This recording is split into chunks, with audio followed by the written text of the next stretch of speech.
Spiritual Mobile Force Battalion Cordillera. And we are here today. Nandito po tayo ngayon sa Jesus, the Good Shepherd Church, Global Ministries.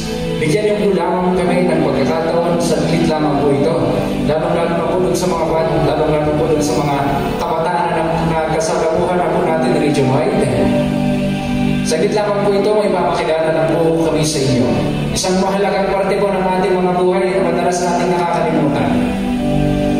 Naging malaking epekto po sa atin yung nangyari ngayon, yung epidemya ito. Pero sa likod netong nangyari ito, kung titignan pa rin po natin sa likod ng nangyari sa atin ito, kahit na tayo lahat ay we're undergoing this problem. Nasa ECQ tayo, namog sa GCQ, naging MGCQ. Pero sa likod pa rin nun, makikita po natin na ibabaw pa rin po yung pagbibigayan, aruga sa bawat isa, at higit sa lahat, yung tinatawag nating pag-ibig. Love for each other, kumbaga. Pag-ibig na una na natin nakita at unang pinaramdam sa atin ng Panginoong Lumikha.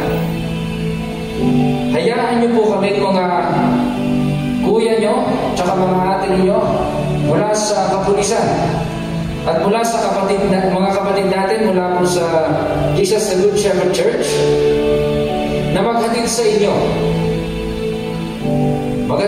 mga tahanan ng musikang alay natin sa Lumikha.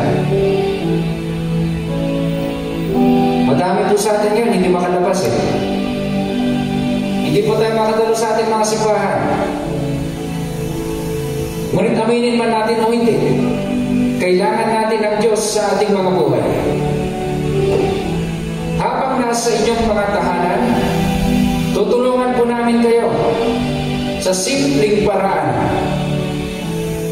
na may malaking papel sa ating mga buhay. Simple lamang po yung gagawin namin ito.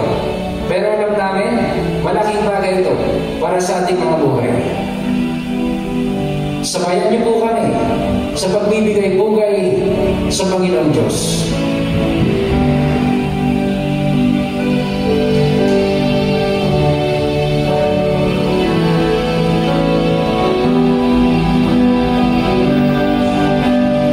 Light of the world, you set down